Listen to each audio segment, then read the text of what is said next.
لیکن جو لوگ آنا جانا رکھتے تھے وہ سب تو چھوڑ چھاڑ کے حضرت مسلم بن عقیل کو تنہا کر گئے۔ حضرت مسلم بن عقیل اب تنہا کوفہ کی گلیوں میں گھوم رہے تھے کہ کوئی مجھے اپنے گھر میں پناہ دے دے، اور یوں گھومتے گھومتے جب تھک گئے تو ایک دروازے پہ آ کے سر پہ ہاتھ دھر کے بیٹھ گئے۔ وہ دروازہ ایک بڑھیا عورت جس کا نام توعا تھا، وہ اس کا تھا، وہاں کے بیٹھ گئے۔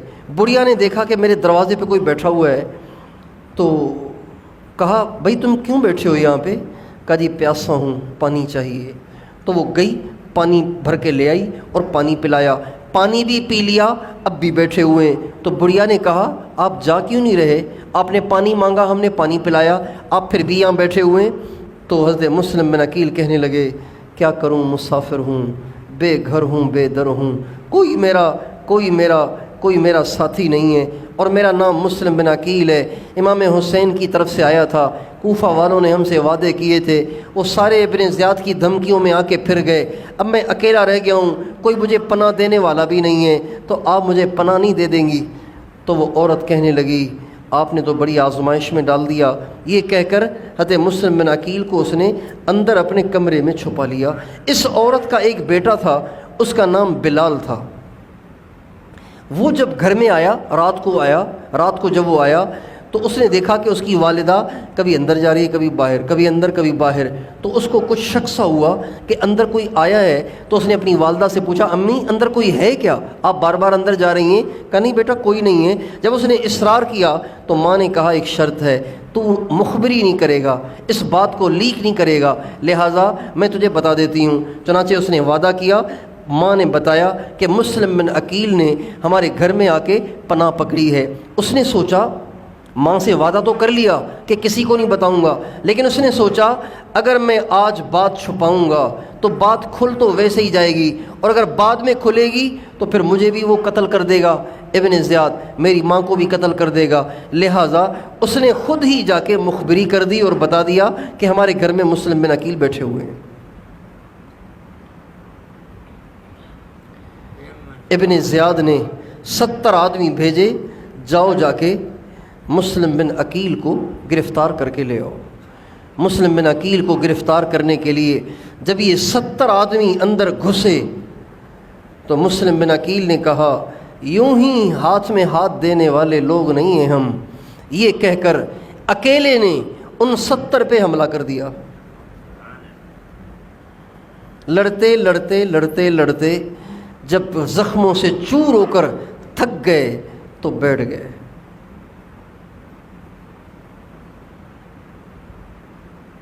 تو وہ جو گرفتار کرنے آئے تھے انہوں نے کہا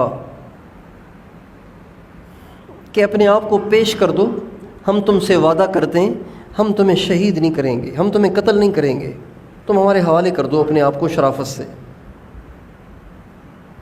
حضرت مسلم بن عقیل نے کہا کہ لگتا تو نہیں ہے کہ تم اپنی بات کی پاسداری کرو، لیکن چلو ہم اپنے آپ کو تمہارے حوالے کر دیتے ہیں۔ یہ کہہ کر جب اپنے آپ کو ان کے حوالے کیا تو انہوں نے حضرت مسلم بن عقیل سے تلوار ہی لے لی، تو فرمانے لگے یہ تمہاری پہلی بدعہدی ہے، تلوار کیوں لے رہے ہو بھائی تم؟ تلوار لے لی۔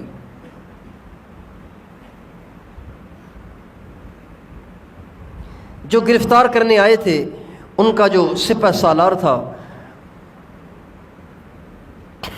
اس نے دیکھا کہ حضرت مسلم بن عقیل رو رہے ہیں، تو اس نے کہا تم نے حرکت بھی تو ایسی کی ہے نا، اب روتے کیوں ہو؟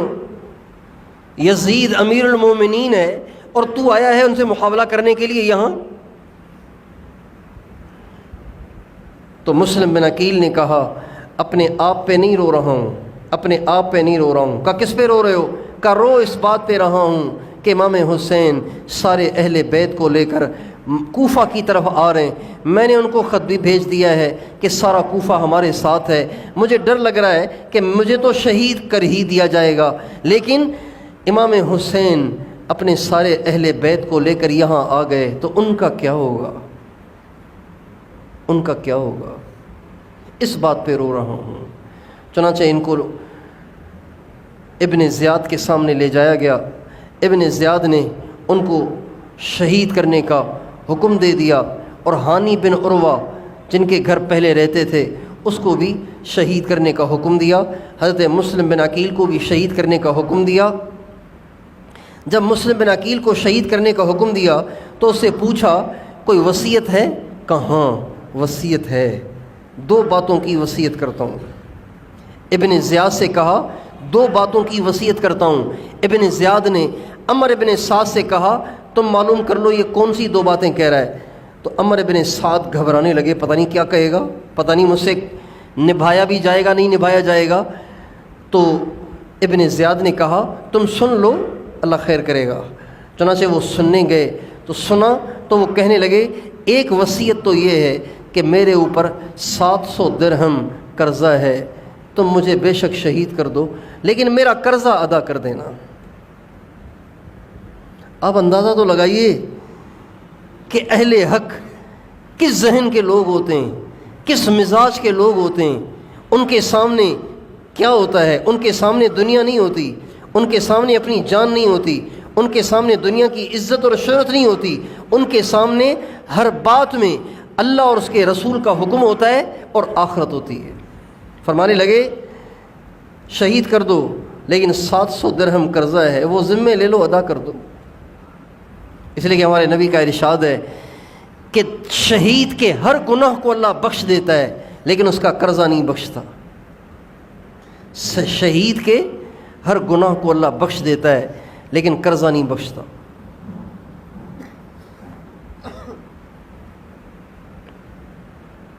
اور دوسری وصیت میری یہ ہے کہ فوری طور پر ایک آدمی دوڑاؤ جو امام حسین کو جا کر وہیں سے واپس کر دے۔ کہیں امام حسین سارے اہل بیت کو لے کر یہاں آ گئے تو کیا ہوگا؟ یہ دونوں وصیتیں بتائی گئیں اور انہوں نے دونوں وصیتیں اپنے ذمے لیں، اور ایک شخص انہوں نے مقرر کیا جو جا کے امام حسین کو ساری کارگزاری سنائے، اور 700 درہم اپنے ذمے لیے گئے۔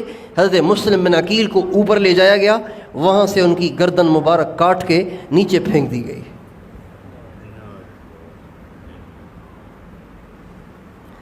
حضرت مسلم بن عقیل کو جب اوپر لے کر جا رہے تھے جب اوپر لے کر جا رہے تھے اللہ اکبر کبیرہ، اہل بیت کی ہر بات آب زر سے لکھنے کی ہے۔ جب انہیں اوپر لے کر جا رہے تھے تو اب ایک شخص ہیں جو اللہ کے نبی کی اولاد میں سے ہیں، خاندان میں سے ہیں، اور اللہ کی وجہ سے شہید کیے جا رہے ہیں، حق راستے پر قائم اور دائم ہیں، کوئی سنت کے خلاف قدم نہیں اٹھا رہے۔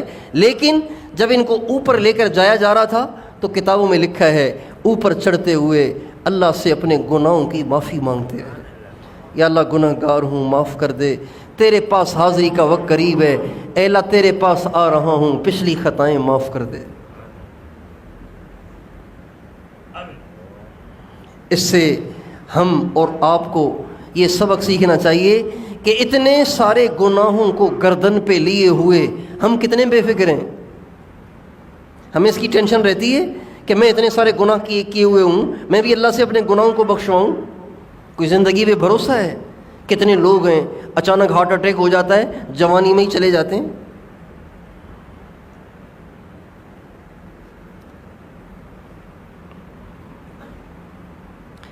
ہر سال ہم یہ قصہ سناتے ہیں، ہر سال پورا قصہ سناتے ہیں، لیکن مقصود قصہ نہیں ہوتا۔ قصہ تو بہت سنایا جاتا ہے،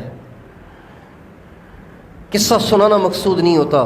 مقصود اہل بیت کا مزاج، اہل بیت کی کارکردگی اور اہل بیت کے نظریے اور اہل بیت کی سوچ کو واضح کرنا ہوتا ہے کہ اہل بیت کی سوچ کیا تھی، اہل بیت نے اتنا بڑا قدم کیوں اٹھایا، اہل بیت کا مزاج مبارک کیا تھا، اہل بیت کیا چاہتے تھے، ان کی زندگی کیا تھی، تاکہ اس معیار کو سن کر ہم اور آپ پرکھیں کہ ہم ابن زیاد کے ساتھی ہیں یا اہل بیت کے ساتھی ہیں۔ اس لیے سناتے ہیں۔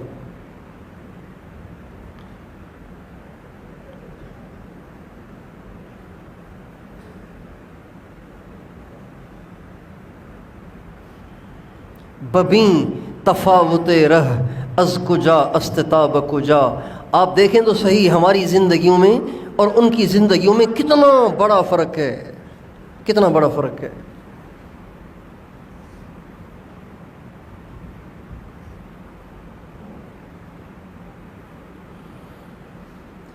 اللہ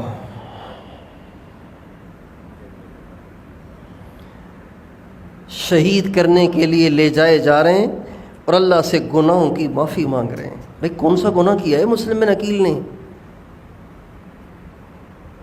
اللہ سے گناہوں کی معافی مانگتے چلے جا رہے ہیں، یہاں تک کہ اوپر پہنچے اور اوپر پہنچتے ہی تلوار کی ایک ضرب سے ان کی گردن مبارک کو کاٹ دیا گیا اور اسے نیچے پھینک دیا گیا. ادھر امام حسین کو خبر بھی پہنچا دی گئی. جب امام حسین کو یہ خبر پہنچائی گئی تو امام حسین کے تو پاؤں تلے زمین نکل گئی کہ یہ کیا ہو گیا.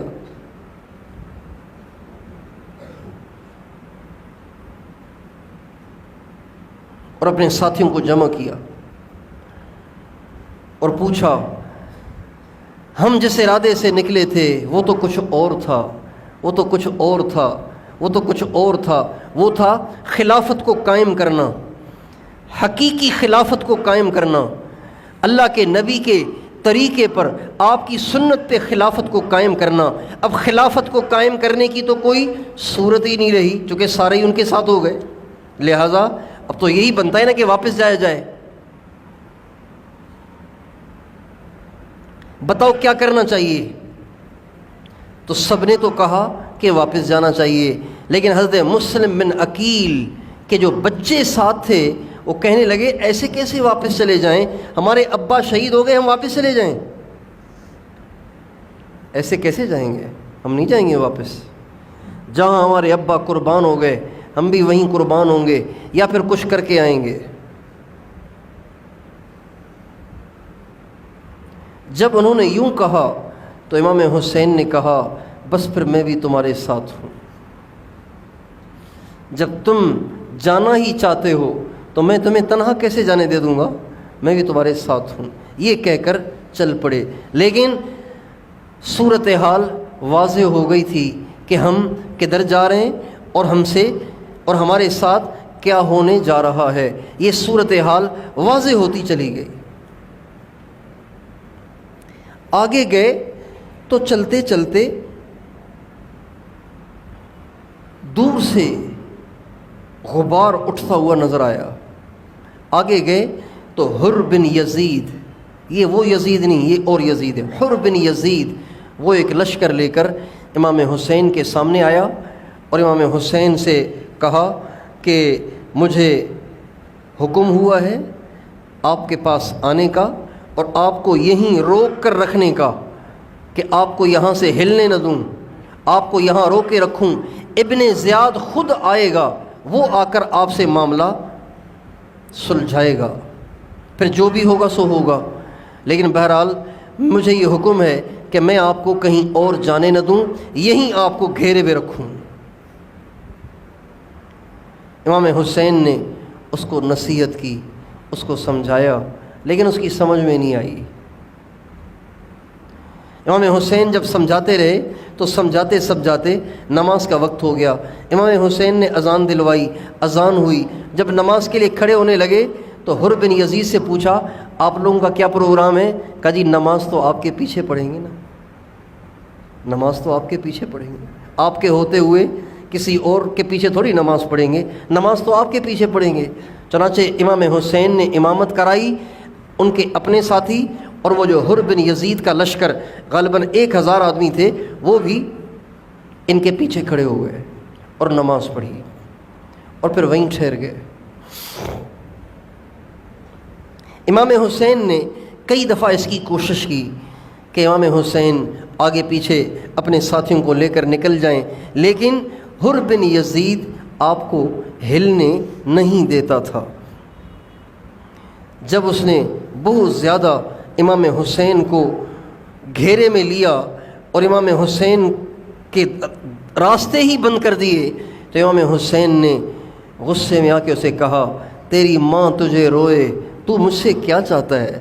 تو حر بن یزید نے کہا اور کوئی میری ماں کا نام لے لیتا تو میں بھی اس کی ماں کا نام لے لیتا، لیکن آپ کی ماں تو وہ خاتون ہیں کہ جن کا نام عزت کے سوا لیا ہی نہیں جا سکتا، لہٰذا میں آپ کی اس بات پہ صبر کر لیتا ہوں۔ مگر اس نے راستہ نہیں دیا۔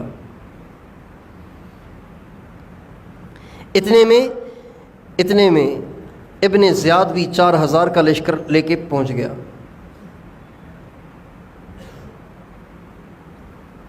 اور ابن زیاد کا مطالبہ یہ تھا کہ آپ میرے ہاتھ پر بیعت کریں، میرے توسط سے یزید کے ہاتھ پہ بیعت کریں یہیں پر، یہ اس کا مطالبہ تھا۔ امام حسین نے کئی دفعہ اس کو سمجھایا اور کئی دفعہ ابن زیاد کے ساتھیوں کے سامنے کھڑے ہو کر بیان فرمایا اور ان کو حقیقت حال سے آگاہ کیا اور فرمایا دیکھو میں خود نہیں آیا، 150 خطوط نکال کے دکھائے، یہ خطوط مجھے انہوں نے بھیجیں جو تمہارے ساتھ آئے ہیں، اور انہوں نے وفد بھیجے، جماعتیں بھیجیں کہ آپ یہاں آ جائیں، کوفہ خالی ہے، سارا کوفہ آپ کے ساتھ ہے، تو میں تو اس لیے آیا ہوں، میں تو لڑنے کے لیے تھوڑی آیا ہوں۔ تو ابن زیاد کہنے لگے ہم نہیں جانتے کون سے خطوط اور کون سے وفود اور جماعتیں، ہم نہیں جانتے، بہرحال بس ایک ہی صورت ہے کہ آپ یزید کے ہاتھ پہ بیعت کریں، یزید کو امیر تسلیم کریں، یزید جیسا بھی ہے آپ اس کو امیر تسلیم کریں اور میرے توسط سے اس کے ہاتھ پہ بیعت کریں۔ حضرت امام حسین اس موقع پہ فرمانے لگے اس یزید کے ہاتھ پہ تیرے توسط سے بیعت کرنے سے تو مر جانا ہی بہتر ہے، جان دے دینا ہی بہتر ہے۔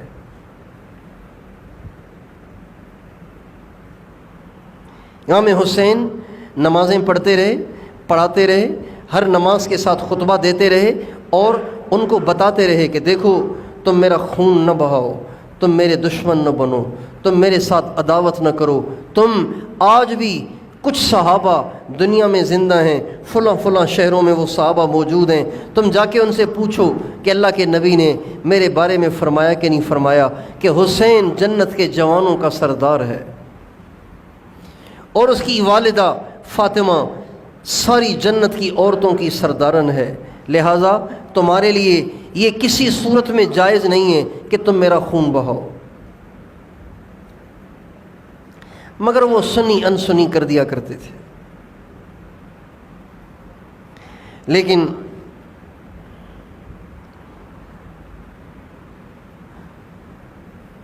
ایک موقع ایسا آیا کہ عمر ابن سعد اور ابن زیاد کا دل کچھ نرم پڑ گیا۔ ابن زیاد اور عمر بن سعد کا دل کچھ نرم پڑ گیا۔ عمر ابن سعد کا دل، ابن زیاد کا نہیں، عمر ابن سعد کا دل نرم پڑ گیا۔ عمر ابن سعد نے جو 4000 کا لشکر لے کے آیا تھا، اس نے ابن زیاد کو خط لکھا اور کہا میں یہ چاہتا ہوں کہ لڑائی بھی نہ ہو اور کام بھی ہو جائے۔ حسین یہ کہہ رہا ہے، حضرت امام حسین نے اس کو کہا کہ دیکھو بات یہ ہے کہ تم مجھے یزید کے پاس جانے دو، میں خود ہی اس سے مل کر اپنا معاملہ صاف کروں گا، یا تو تم اس کو قبول کر لو، اور اگر تم یزید کے پاس جانے نہیں دیتے تو میں مدینے واپس چلا جاتا ہوں، مجھے مدینے جانے دو۔ مدینے بھی جانے نہیں دیتے تو شام کی سرحدوں پہ کفار سے جہاد ہو رہا ہے، تم مجھے وہاں جانے دو، میں وہیں چلا جاتا ہوں، شام کی سرحد پہ رہوں گا اور مسلمانوں کے ساتھ مل کر کفار سے جہاد کرتا رہوں گا۔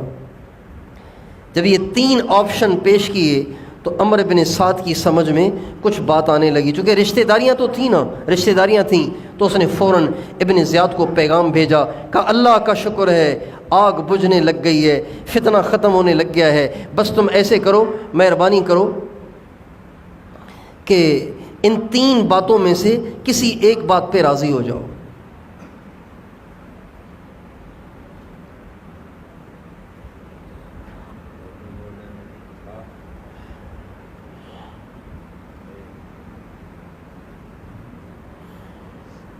اس کے جی میں بھی یہی بات آ گئی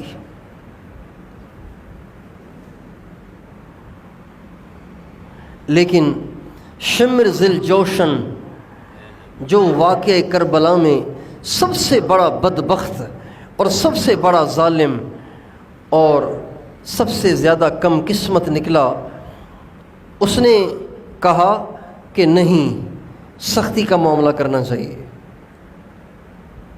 اور اس نے کہا اگر آپ آج اس کو جانے دے رہے ہیں واپس مدینے یا سرحدوں کی طرف، تو دیکھنا یہ تمہارے لیے ایسا فتنہ کھڑا کرے گا امام حسین کے بارے میں جس فتنے کا تم پھر کبھی مقابلہ ہی نہیں کر سکو گے، لہٰذا یہیں معاملے کو وائنڈ اپ کرو، یہیں معاملے کو واضح کرو اور ختم کرو۔ کہ کیا کرنا چاہیے؟ کہ یا تو بیعت کرے، یہیں پر بیعت کرے، یزید کے پاس جانے کی ضرورت نہیں ہے، یہیں بیعت کرے یا پھر اسے قتل کر دو۔ چنانچہ شمر یہ خط لے کر عمر بن سعد کے پاس پہنچا، ابن زیاد کا، اور اس خط میں لکھا ہوا تھا یا تو تم حسین کا راستہ تنگ کر دو اور اس سے بیعت لو یزید کے ہاتھ پر، اگر وہ بیعت نہیں ہوتا تو اس کا پانی بھی بند کر دو، اس کے راستے بھی بند کر دو اور اس کو قتل بھی کر دو اور اس کے مبارک جسم پہ گھوڑے بھی دوڑا دو، اور اگر تم یہ نہیں کرو گے یہ شمر تمہارے ساتھ ہے، یہ دیکھے گا کہ تم جو میں کہہ رہا ہوں وہ کرتے ہو کہ نہیں کرتے۔ جب یہ خط پہنچا اور شمر لے کر آیا تو عمر بن سعد سمجھ گئے کہ یہ ساری اس کم بخت کی شرارت ہے کہ جس نے ابن زیاد کو مزید غصہ دلایا ہے۔ چنانچہ عمر بن سعد کہنے لگے شمر ذل جوشن سے کہ مسلمانوں کا کلمہ ایک ہو رہا تھا، فتنے کی آگ بجھ رہی تھی، خام خواہ تم نے ابن زیاد کا دماغ خراب کر کے اتنی بڑی مصیبت کھڑی کر دی۔ اس نے کہا بہرحال جو کچھ بھی ہے یہی کرنا ہوگا۔ چنانچہ جو ہی شمر آیا تو امام حسین کا پانی بند کر دیا گیا۔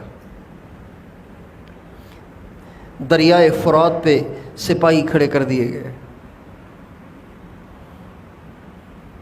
اور چاروں طرف سے ان کو گھیر لیا گیا کہ یہ آگے پیچھے نہ ہوں، بھاگ بھی نہ سکیں۔ اور شمر کے آتے ہی عمر بن سعد نے اپنے لشکر کو امام حسین کے خیموں کی طرف آگے بڑھایا۔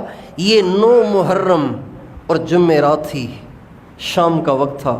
جب وہ آگے بڑھنے لگے تو حضرت امام حسین نے اپنے بھائی حضرت عباس جو حضرت علی کے بیٹے تھے دوسری اہلیہ سے، ان سے کہا آپ ان سے بات کریں اور ان سے کہیں کہ ابھی ہم نہیں لڑیں گے، ایک رات کی ہمیں مہلت دو، آج رات کو ہم اللہ سے اپنے گناہوں کو بخشوائیں گے اور آخری رات ہے، قرآن پڑھ کے اللہ کو راضی کریں گے، اس لیے کہ اللہ کو پتہ ہے کہ حسین کو تلاوت سے بڑی محبت ہے۔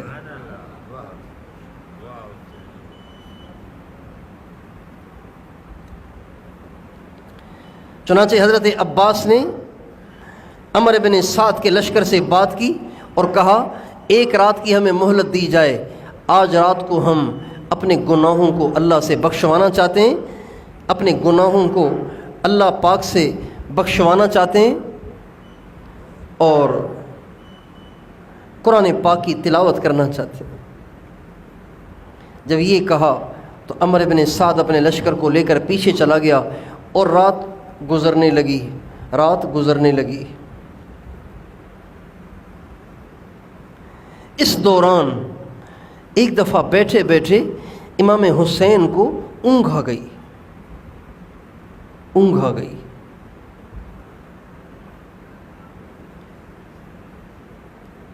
تو اس ہلکی سی نیند میں انہوں نے خواب دیکھا کہ کوئی کہنے والا کہہ رہا ہے یہ قافلہ ایسا قافلہ ہے کہ ان کی موت بھی ان کے ساتھ جا رہی ہے۔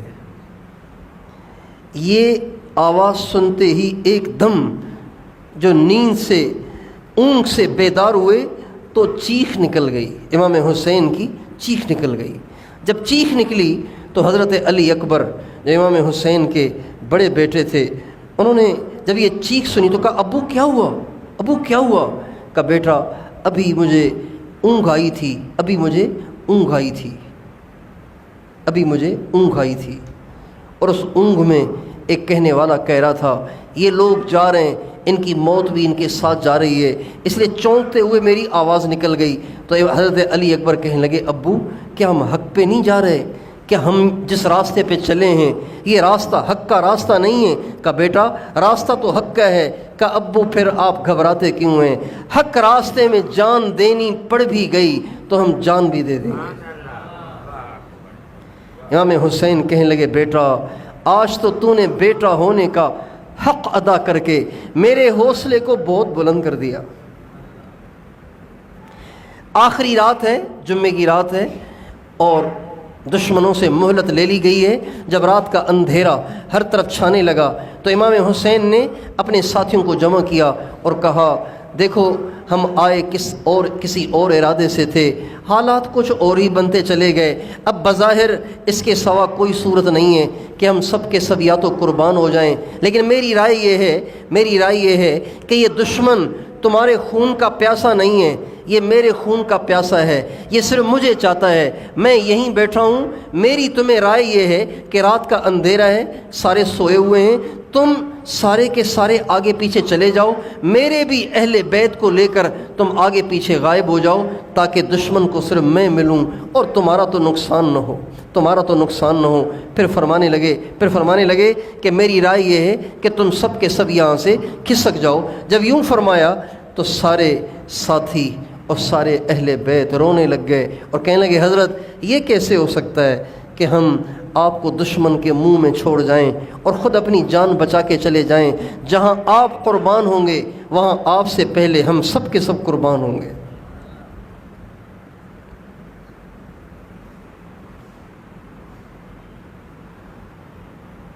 چنانچہ وہ رات ساری رات دعاؤں میں، گناہوں، استغفار میں، اب امام حسین کے تو کوئی گناہ نہیں ہے لیکن یہ بعد والوں کے لیے ایک بہت بڑا سبق چھوڑ کے چلے گئے، بعد والوں کو ایک بہت بڑی تنبیہ کر کے چلے گئے کہ جب ہم آخرت کے لیے اتنے پریشان اور فکر مند ہیں تو تمہیں آخرت کے لیے کتنا پریشان اور فکر مند ہونا چاہیے۔ ساری رات قرآن پڑھتے رہے، دعائیں کرتے رہے، استغفار کرتے رہے۔ صبح حضرت امام حسین اپنی تلوار کو صاف کر رہے تھے، صاف کرتے کرتے اونگ آ گئی۔ اونگ آتے ہی اللہ کے محبوب کی زیارت ہوئی اور کہا حسین گھبرانا نہیں، اب تم میرے پاس آ رہے ہو، حسین گھبرانا نہیں، تم میرے پاس آ رہے ہو۔ جو ہی آنکھ کھلی اپنے اہل بیت کو بتایا کہ مجھے ابھی نانا ابا کی زیارت ہوئی تھی اور میں نے نانا ابا مجھے فرما رہے تھے حسین گھبرانا نہیں، اب تم میرے پاس آ رہے ہو۔ جو ہی یوں کہا تو حضرت زینب کی چیخ نکل گئی، وہ رونے لگیں۔ جب وہ رونے لگیں تو حضرت امام حسین فرمانے لگے اللہ رحم کرے ابن عباس پہ، اس نے صحیح کہا تھا کہ عورتوں کو نہ لے کے جاؤ، اس نے صحیح کہا تھا کہ عورتوں کو نہ لے کے جاؤ۔ پھر آپ نے حضرت زینب سے فرمایا کہ میری بہن میں تمہیں اللہ کا واسطہ دیتا ہوں، اے میری بہن، یا اخیتی، اے میری چھوٹی بہن، میں تمہیں اللہ کا واسطہ دیتا ہوں، اگر میں شہید ہو جاؤں تو تم ماتم نہ کرنا، اپنے چہرے کو نہ پیٹنا، اپنے بال نہ نوچنا، اپنے چہرے پہ تماچے نہ مارنا، شور نہ مچانا، صبر کرنا، اس لیے کہ میرا باپ مجھ سے بہتر تھا، وہ شہید ہوا، میرا بھائی مجھ سے بہتر تھا، وہ شہید ہوا، اگر میں بھی شہید ہو گیا تو کوئی نقصان کی بات نہیں ہے، اس لیے کہ میں بھی اپنے نانا سے جا ملوں گا اور اپنی امی سے، اپنے ابو سے جا ملوں گا، اس لیے تم بجائے واویلا کرنے کے صبر کرنا، برداشت کرنا۔ یہ امام حسین کی وصیت تھی اپنی بہن حضرت زینب کو. اور یہ صرف ہمارے علماء کی کتابوں میں نہیں ہے، ساری کتابوں میں لکھا ہوا ہے. امام حسین کی یہ وصیت تمام مکاتب فکر کی کتابوں میں لکھی ہوئی ہے کہ امام حسین نے اپنی بہن کو دنیا سے جاتے جاتے آخری اوقات میں کیا وصیت فرمائی تھی. میری بہن، اپنے چہرے کو نہ نوچنا، اپنے چہرے کو نہ پیٹنا، اپنے سینے کو نہ پیٹنا، اپنے بالوں کو نہ نوچنا، صبر کرنا، صبر کرنا.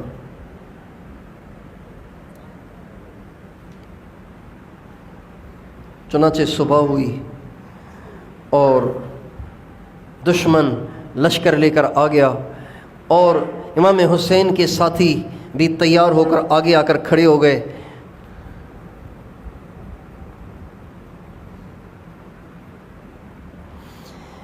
جب آمنا سامنا ہو گیا اور یہ آخری وقت ہے تو امام حسین نے اتمام حجت کے لیے ایک دفعہ کھڑے ہو کے اور فرمایا، لوگو میرے خون کے پیاسے نہ بنو، میرے خون کے پیاسے نہ بنو، مجھ پہ تلوار چلانا تمہارے لیے کسی صورت جائز نہیں ہے، تمہارے لیے کسی صورت جائز نہیں ہے. اور میں اللہ کے نبی کی سب سے پیاری بیٹی فاطمہ کا بیٹا ہوں، اور اللہ کے نبی نے میرے لیے کیا کیا باتیں فرمائی ہیں یہ تم موجود دنیا میں پھیلے ہوئے صحابہ سے جا کے پوچھ سکتے ہو کہ اللہ کے نبی نے مجھے جنت کا ایک جنتی انسان کہا ہے اور جنت کے جوانوں کا سردار کہا ہے، لہٰذا تم میرا راستہ چھوڑ دو، میں واپس مدینے چلا جاتا ہوں، اور میں خود نہیں آیا، میں تو تمہارا بلایا ہوا ہوں. مگر ان کو تو جنون تھا امام حسین کو شہید کرنے کا، اور اصل میں پریشر شمر کی طرف سے تھا، وہی جلدی مچا رہا تھا کہ جلدی کرو حملہ کرو، جلدی کرو حملہ کرو، جلدی کرو حملہ کرو. چنانچہ آخر انہوں نے حملہ کر ہی دیا، اور امام حسین کے جو ساتھی تھے ایک ایک ہو کر آگے بڑھے. مسلم بن اوسج، حبیب بن مطہر آگے بڑھے، لڑتے لڑتے شہید ہوئے. حبیب بن مطہر جب گرے، شہید ہو کر گرے، تو گرتے گرتے انہوں نے امام حسین کو ہاتھ مارا اور کہا، اقبل ہدیت ہادیا مہدیا الیوم تلقا جدک النبیا. اے حسین گھبرانا نہیں، آگے بڑھتے چلے جانا، اس لیے کہ اگر تو آج قربان ہوا تو آج تیرے نانا سے ملاقات ہو جائے گی.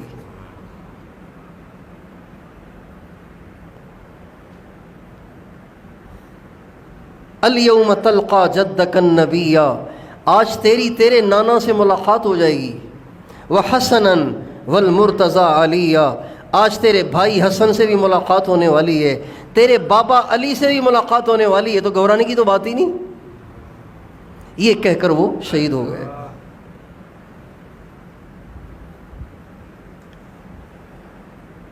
مسلم بن اوسج کہنے لگے، حضرت اگر میری 1000 جانیں ہوتیں تو خدا کی قسم میں اپنی 1000 کی 1000 جانیں آپ کے قدموں پہ نچھاور کر دیتا اور آپ کو بچا لیتا، لیکن ہائے افسوس کہ آج میرے پاس صرف ایک ہی جان ہے. یہ کہہ کر وہ بھی قربان ہو گئے. اور پھر یوں قربان ہوتے ہوتے جو ہی سورج مغرب کی طرف ڈھلنے لگا اور ظہر کی نماز کا ٹائم داخل ہوا، اور امام حسین کو اس کا خیال ہوا کہ ظہر کا وقت ہو چکا ہے اور اب معاملہ بہت خطرناک ہوتا چلا جا رہا ہے، تو امام حسین نے اپنے ساتھی سے کہا کہ اعلان کرو کہ جنگ کو روکا جائے، ہم نماز پڑھنا چاہتے ہیں. جب انہوں نے اعلان کیا تو شمر کم بخت کہنے لگا کہ جو امیر المومنین کے باغی ہیں ان کی تو نمازیں قبول ہی نہیں ہیں، نمازیں پڑھ کے کیا کرو گے؟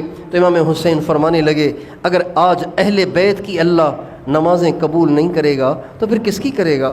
یہ کہہ کر انہوں نے اپنے ساتھیوں کو لیا اور ساری دنیا کو ایک پیغام دیا کہ نماز اتنی اہم ہے کہ میدان کربلا میں بھی نماز چھوڑنے کی گنجائش نہیں ہے، لہٰذا ان کے سارے ساتھیوں نے نماز پڑھی، شمر نے نہیں پڑھی، شمر نے نہیں پڑھی، اور اس کے ساتھیوں نے بھی نہیں پڑھی۔ امام حسین نے اور ان کے سارے جو ساتھی باقی رہ گئے تھے ان سب نے نماز پڑھی، ظہر کی نماز ادا کی، ظہر کی نماز ادا کی، اور اس کے بعد بچے کچے ساتھی بھی شہید ہوئے اور باقی اہل بیت رہ گئے، اہل بیت رہ گئے۔ تو اہل بیت میں سے بھی ایک ایک ہو کر نکلنے لگے، حضرت جعفر کے بچے، مسلم بن عقیل رضی اللہ عنہم کے بچے، پھر اس کے بعد امام حسین کے بچے بھی باہر نکلے، جن میں علی اکبر نکلے، ننھا منھا سا نوجوان، خوبصورت سا پھولوں جیسا نوجوان نکلا۔ جب وہ میدان میں نکلے تو نفیس طبیعت کے اور خوبصورت چہرے والے اور گورے چٹے چہرے والے، جب وہ میدان میں نکلے تو تھے بھی چھوٹی عمر کے۔ اکبر ان کو اس لیے کہتے تھے کہ امام حسین کے 2 بیٹوں کا نام علی تھا، امام حسین کے 2 بیٹوں کا نام علی تھا، جو عمر میں بڑے تھے وہ بھی علی، جو عمر میں چھوٹے تھے وہ بھی علی۔ دونوں میں تمیز کرنے کے لیے ایک کو اکبر کہا جاتا تھا کہ یہ علی ہے لیکن بڑے والا، یہ علی ہے لیکن چھوٹے والا، اس لیے ان کو اکبر اور اصغر کہا جاتا تھا۔ علی اکبر شہید ہو گئے، علی اصغر وہ ہیں جن کا لقب زین العابدین کے نام سے مشہور ہوا۔ وہ اتنی عبادت کرتے تھے، روزانہ 1000 رکعت نفل پڑھتے تھے، چنانچہ ان کا نام زین العابدین پڑ گیا، ان کا لقب زین العابدین پڑ گیا۔ وہ علی اصغر تھے۔ علی اکبر جب میدان میں نکلنے لگے تو خیموں سے رونے کی آوازیں آنا شروع ہو گئیں۔ امام حسین نے ان کو خاموش کرایا اور دوبارہ ان کو نصیحت کی، شور نہ مچاؤ، صبر کرو، اللہ کی رضا میں راضی رہو۔ یہ کہہ کر جب ان کے بیٹے علی اکبر میدان میں نکلے، جو ہی وہ آگے بڑھے تو ایک شخص مرہ ابن منقذ نے جب ان پہ زور سے تلوار چلائی تو ایک دم پلٹ کے حضرت علی اکبر گرے۔ جب وہ گرے تو گرتے ہی شہید ہو گئے، تڑپ تڑپ کے شہید ہو گئے۔ حضرت امام حسین ان کی لاش مبارک کی طرف بھاگے اور پھر ان کی لاش مبارک کو تڑپتا دیکھ کے فرمانے لگے، اللہ ہلاک کرے اس قوم پر، اللہ ہلاک کرے اس قوم کو جس نے تیرے جیسے پھول پہ بھی ترس نہ کھایا، اللہ ہلاک کرے اس قوم کو جس نے تیرے جیسی کی بھی رعایت نہ کی اور تیرے جیسے پہ بھی تلوار چلا دی۔ بڑے پتھر دل ہیں وہ لوگ، بڑے پتھر دل اور سنگ دل ہیں وہ لوگ۔ چنانچہ ان کی لاش مبارک کو اٹھا کے اندر لائے۔ سب سے آخر میں حضرت امام حسن کے بیٹے قاسم، جو سب سے زیادہ اس پورے لشکر میں خوبصورت تھے، جب وہ میدان میں نکلے تو کہتے ہیں ایسے لگ رہا تھا جیسے 14ویں کا چاند آسمان سے نیچے اترا ہو، 14ویں کا چاند آسمان سے نیچے اتر آیا ہو۔ جس طرف کو رخ کرتے تھے لوگ بھاگ جاتے تھے۔ آخر ایک شخص نے آگے بڑھ کر ان کے مونڈھے پہ حملہ کیا، وہ بھی پلٹ کے گرے، لیکن گرتے گرتے انہوں نے زور سے کہا، یا اماں، ہائے چچا۔ جب یہ آواز امام حسین کے کان میں پڑی تو بھاگے ہوئے گئے اور آ کے اپنے بھتیجے کے اوپر گر گئے اور فرمانے لگے کہ اے میرے بھتیجے، آج تیرا چچا تیری مدد نہیں کر سکتا، اس لیے کہ تیرا چچا آج بڑا کمزور ہے، قل ناصرہ وکثر واترہ، آج تیرے چچا کے مددگار بہت تھوڑے رہ گئے اور اس کے دشمن بہت زیادہ ہو گئے۔ یہ کہہ کر اپنے بھتیجے کی لاش کو بھی اٹھایا اور آ کے اپنے خیموں میں لٹایا۔ اب ساتھی بھی شہید ہو گئے، اہل بیت بھی شہید ہو گئے، اب اکیلے امام حسین باقی رہ گئے، اکیلے امام حسین باقی رہ گئے۔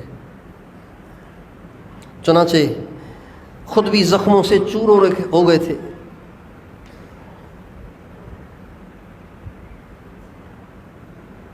زخموں سے چور ہو گئے تھے، اور پیاس بھی بہت ستا رہی تھی کہ 3 دن سے پانی نہیں پیا تھا۔ شمر نے آ کے پانی بند کروا دیا تھا، پانی بھی نہیں پیا تھا۔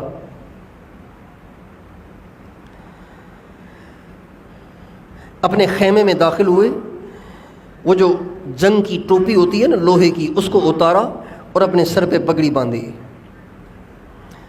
پگڑی باندھ کے میدان کی طرف جب نکلنے لگے تو پیاس کی وجہ سے بالکل قدم اٹھ نہیں رہے تھے، نڈھال ہو رہے تھے۔ تو سوچا کہ چند گھونٹ پانی پی لوں پھر میدان کی طرف چلا جاؤں۔ چنانچہ دریائے فرات کی طرف بڑھے پانی پینے کے لیے۔ راستے میں کچھ لوگوں نے ان کا راستہ روکنا چاہا، لیکن امام حسین نے بڑی دلیری سے ان سب کو تلوار سے بھگایا اور پانی تک پہنچی گئے۔ جب دریا سے پانی کا چلو بھر کر منہ کی طرف لے گئے تو ایک شخص نے دور سے امام حسین کے گلے کا نشانہ بنا کے ایک تیر پھینکا جو ادھر گلے میں آ کے لگا، اور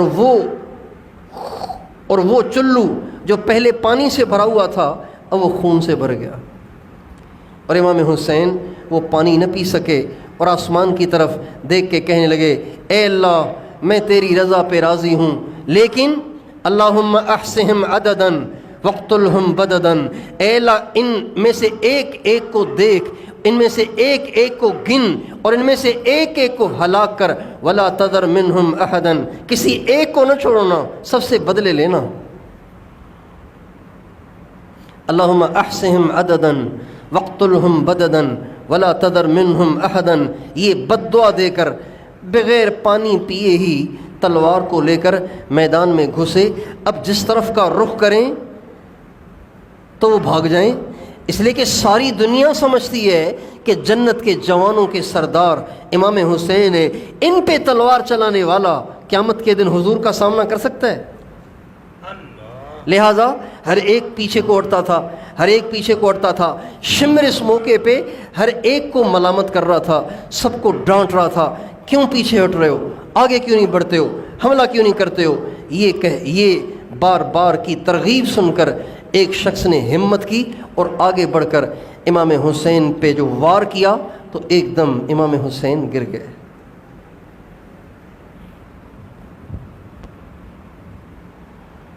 شمر نے خولی بن یزید سے کہا آگے چل کر گردن کاٹ، آگے بڑھ کر گردن بھی کاٹ دے۔ خولی بن یزید جب آگے بڑھا اور اس نے گردن مبارک کو الگ کرنا چاہا تو اس کے ہاتھ کانپ گئے، وہ پیچھے ہٹا۔ سنان بن انس ایک اور شخص ہے، اس کو اتنی ہمت ہو گئی کہ وہ آگے بڑھا اور امام حسین کے سر مبارک کو بھی تن سے جدا کر دیا۔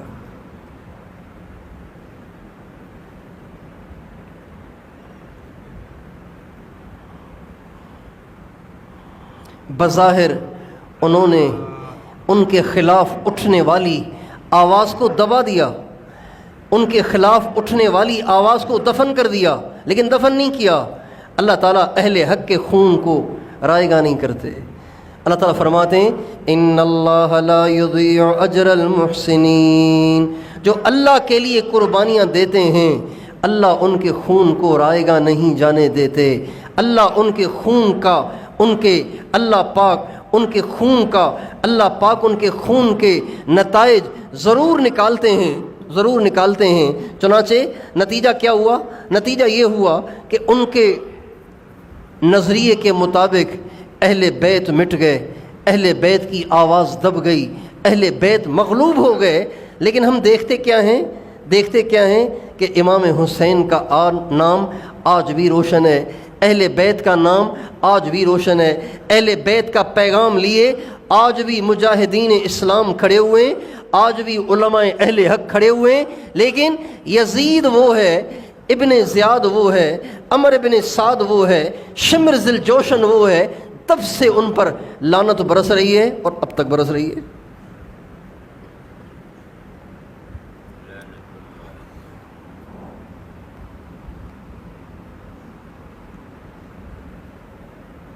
وہ لوگ بڑے خوش قسمت ہوتے ہیں جن کو اللہ تعالیٰ حق کی آواز کے اٹھنے کا ذریعہ بناتے ہیں، حق کی آواز کے اٹھنے کا ذریعہ بناتے ہیں۔ اگر امام حسین اپنا ہاتھ یزید کے ہاتھ میں دے دیتے، اسے امیر تسلیم کر لیتے، اس کا نقصان پتہ ہے کیا ہوتا؟ اس کا نقصان یہ ہوتا کہ یزید کا اچھا برا اچھا ہی شمار ہوتا، یزید کی ساری باتیں آگے چلتی اور امت مسلمہ میں اس کی نحوست سے جو بے دینی پھیلتی، اور جب امت مسلمہ دیکھتی کہ کسی نے آواز بھی نہیں اٹھائی تو اس کا مطلب یہ سب ٹھیک ہے، جب یہ سب ٹھیک ہے تو سارے یہ کرنے لگ جاتے، اور ہوتے ہوتے ہمیشہ کے لیے حق کا نور بجھ جاتا۔ لیکن امام حسین نے اپنی قربانی دی، اپنے خاندان کی قربانی دی، امت مسلمہ کے لیے ایک پیغام چھوڑ گئے کہ حق وہ نہیں ہے جو یزید کے پاس ہے، حق وہ نہیں ہے جو یزید کر رہا ہے، حق وہ نہیں ہے جو یزید اور اس کے ساتھی کر رہے ہیں، حق وہ ہے جس کو لے کر حسین مکے سے کوفہ کو چلے تھے۔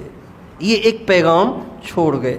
اسی پیغام کی روشنی میں آج تک اہل حق کفر کے سامنے اور اہل باطل کے سامنے، چاہے وہ مسلمان ہوں چاہے وہ کافر ہوں، ان کے سامنے برسر پیکار ہیں۔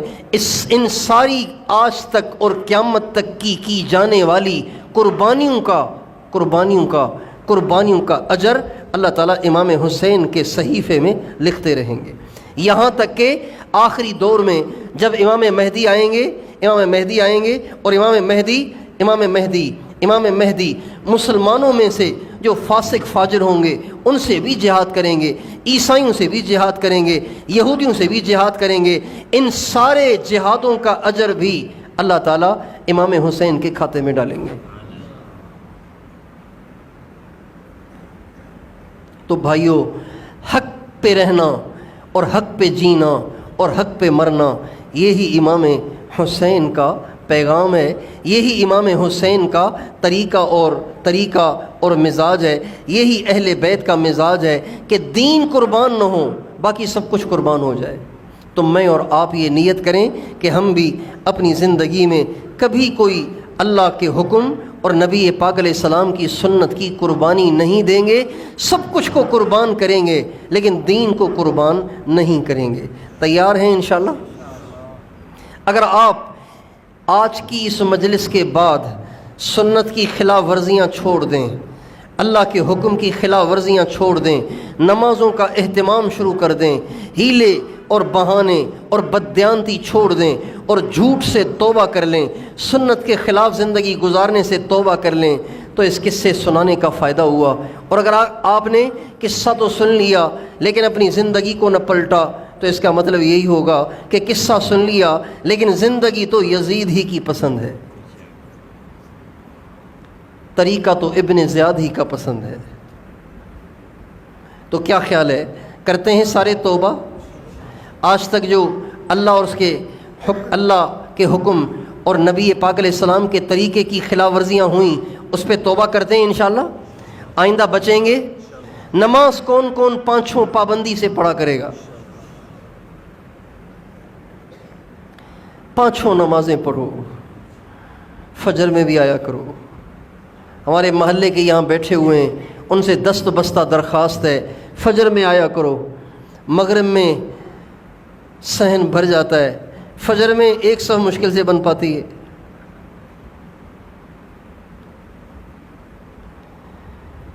امام حسین نے کربلا میں بھی نہیں چھوڑی، آپ جیتے جی چھوڑ رہے ہیں، ٹھیک ٹھاک ہیں پھر بھی چھوڑ رہے ہیں۔ نمازیں پابندی سے پڑھیں، جھوٹ سے بچیں، بددیانتی سے بچیں، اور اللہ سے یہ ضرور دعا کیا کریں، اے اللہ حق پہ قائم رکھ، حق پہ زندگی گزارنے کی توفیق عطا فرما، اور حق ہی کے ساتھ دنیا سے ہمیں جانے کی توفیق عطا فرما۔ تیار ہیں انشاءاللہ؟